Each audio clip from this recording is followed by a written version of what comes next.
ठीक है। Allopathy, allopathy is a mode of treatment with unknown medicinal substance for the form of disease arbitrarily set up, ठीक है, towards some material object, ठीक है, उस form of disease arbitrary set up directed towards some material object और variance with nature, nature से उल्टा है, ठीक है, and experience with a bad result, ठीक है। अभी एलोपैथी का डेफिनेशन लिखे कि टोले कॉजम, टोले कॉजम मतलब रिमूव द कॉज। ये एम्प्टी एक्सक्लेमेशन था जो ओल्ड स्कूल फिजिशियन ने दिए थे, जो क्लेम करना चाहते थे कि वो उन्होंने कॉज डिस्कवर कर लिया, हालांकि they could not discover the cause, cause is not perceptible and not discovered. Why the cause is not perceptible to a the cause is not perceptible to their senses, so they imagine one.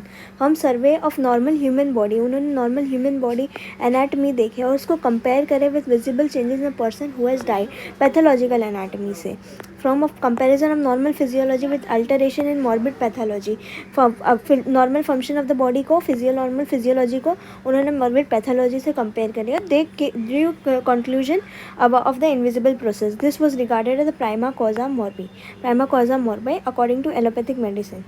For example, ulcers, tumors, destruction seen in bone, all these were considered as a cause of the disease. Thus, it was at one the same time the proximate cause of the disease and the internal essence of the disease itself. That it was at one the same time the proximate cause of the disease and the internal essence of the disease itself. अभी materia पेकेंस, materia पेकेंस मतलब hence they dream of curing by trying to remove this imaginary presumed material causes of the disease. उन लोग ने material cause of the disease को disease का causation समझे थे. Hence they dream of curing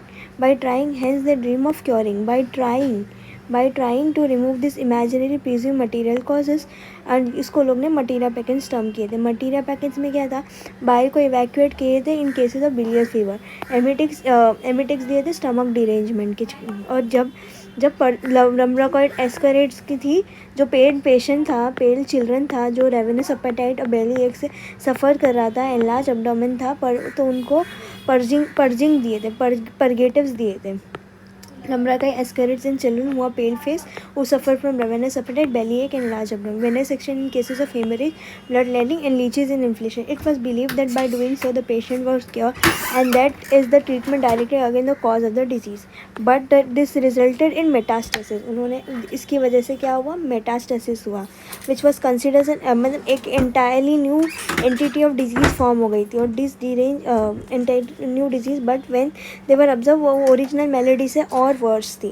The degenerated substance and the impurity that appear in the disease and the product of the disease of abnormally deranged matter. अभी ड्यूस nature के बारे में बात कर रहे हैं. Old school regarded all the मतलब जो abnormal मैटर्स थे, कंजेशन मतलब मटीरियल कॉज के बारे में लिखा है, पूरे स्टार्टिंग में मटीरियल कॉज में लिखना है, पर्जिंग अवे, वेनेसेक्शन, जो भी जस्ट पढ़े मटीरिया पैकेंस वो लिखना है. It was believe that by doing so patient was cure, but this treatment directly against the cause and the disease. According to this physician, the old school physician, the evacuation process were made to by the treatment of derivation. में derivation एक concept है, ये derivation ये जो था ना यहाँ लिखा, it was believed that by doing so the patient this resulted in metastasis. ये metastasis जो था वो derivation की वजह से ही आया था. derivation एक concept है. अभी derivation क्या है concept, इसमें क्या है, they follow the example which in the effort to assist the disease process resolved by fever है तो perspiration डालेंगे, डायूरिसिस करा देंगे, प्लूरिसी है तो एपिस्टेक्सिस करा देंगे, ठीक है. अदर डिजीज़ उसको लॉ ऑफ डेरिवेशन बोलते हैं. And the best thing is to imitate nature by the means of strong heterogeneous irritants applied to the organ remote part from the seat of the disease. मतलब remote part पे लगाएंगे, अच्छे वाले part पे नहीं लगाएंगे, दूसरे पार्ट पे लगाएंगे, remote part, and totally dissimilar to the affective tissue. This is called deuce nature. Old school physician जो प्रैक्टिस करता था उनको मिनिस्टर नेचुरे बोलते हैं. The best thing was to imitate nature. ये नेचर को इमिटेट करते थे, पर हार्मफुल इफेक्ट्स था क्या है इमिटेटिंग नेचर के. In this imitation of the nature they excited new symptoms in the tissue.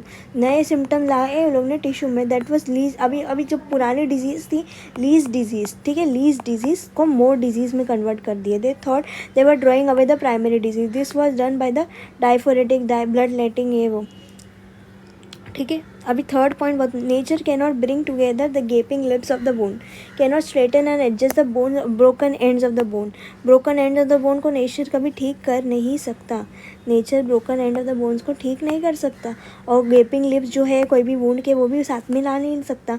Cannot put the ligature on the wounded artery. Instead causes the patient to bleed to death. अभी nature क्या करता है, वो जगह पे blood supply बढ़ा देता है, कंजेशन बढ़ा, कॉजेज ब्लड टू डेथ। और can not replace a dislocated shoulder nature but produces a sparing. तो ताकि डिसलोकेशन हुआ तो रिडक्शन भी ना हो सके, नेचर इतना काम खराब कर देता है।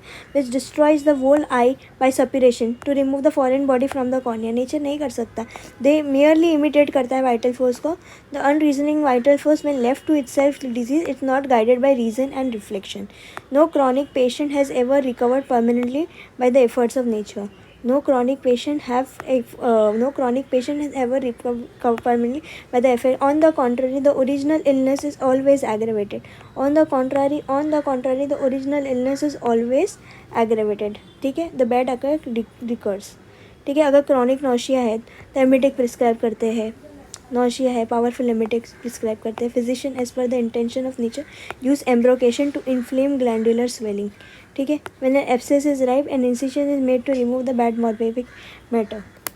अच्छा, ताकि वो after noticing slight imitation of the symptom chronic disease from the night sweat frequent liquid swell, the physician obey this hints of nature promoted them by maintaining sweating treatment और by the use of laxative for years. अभी कुछ remedy थी, जैसे कि chronic pains थे, they subdued the chronic pains, replacement diarrhoea by the dose of opium, vomiting by saline draught, fetid perspiration of the feet by cold foot bath. अभी पैर में पसीना आता था तो कोल्ड बाथ में डाल देते थे, वॉमिटिंग आती थी तो सलाइन दे देते थे। ठीक है, अभी ट्रीटमेंट बाय स्टिमुलेटिंग मेडिसिन। अभी ओल्ड स्कूल के पास एक अलग मेथड था, एक्सिनटेंटिया, नर्वीना, टॉनिका, कॉन्फ्रंटारिया, रोबेरानिया। ये क्या था, 10 तरह। अभी नर्व पे काम करेगा, टी से टॉनिक रहेगा, एक्साइट करेगा, रोबोरानिया। इस तरह ग्रेजुअली सैंग अंडर द ट्रीटमेंट, जिसके आगे बारे में आगे लिखा है। Exitania and Aphrodisia cantharides tincture to bring about complete impotency when used for the purpose of restoring gradually अभी बाद में रिस्टोर हुआ, ये gradually और डिक्लाइन हो गया sexual function. Electric shocks does not have not resulted in cures but gradual and absolute paralysis, उसकी वजह से but gradual and absolute paralysis of one leg में नेवर भी improve by the means of मतलब nerve stimulation. ठीक है, और by any other spiritual. Prescription क्या है, अभी ओल्ड स्कूल के प्रिस्क्रिप्शन में था बेसिस था, एक एडजुवेंस था और कॉरिगेंस था। ठीक है, बेसिस क्या था, main medicine as a principal medicine था। ठीक है, तो old school follow the treatment और मिक्सचर फॉलो करते थे whose real action was unknown. ठीक है, मिक्सचर था, ट्रीटमेंट मिक्सचर था whose real action was unknown. Basis था जो प्रिंसिपल मेडिसिन था। ठीक है, जो चीफ कैरेक्टर की डिजीज कैरेक्टर। अभी उसके अंदर एक इक्वली अननोन जिसका अननोन स्फीयर ऑफ एक्शन का मेडिसिन डालता था एडजुवेंस फॉर सम क्या क्यों एक्सीरी सिम्टम्स निकालता था। और ये बेसिस को एडजुवेंस जो है ना, एडजुवेन एनहांस करता था बेसिस को, और a for adjuvant accessory symptoms को रिमूवल करता था। Beside this yet another corrective remedy corrigens, ये भी डालते थे। ये तीन कॉरिगेंस मतलब corrective remedy for the removal of accessory symptom, and then the action of the first principal remedy basis was meant for the chief character of the disease. ठीक है, they were mix together boil infuse in some medicinal syrup, और उसकी वजह से artificial disease create हो जाती थी। अभी थियोरेटिकल मेडिसिन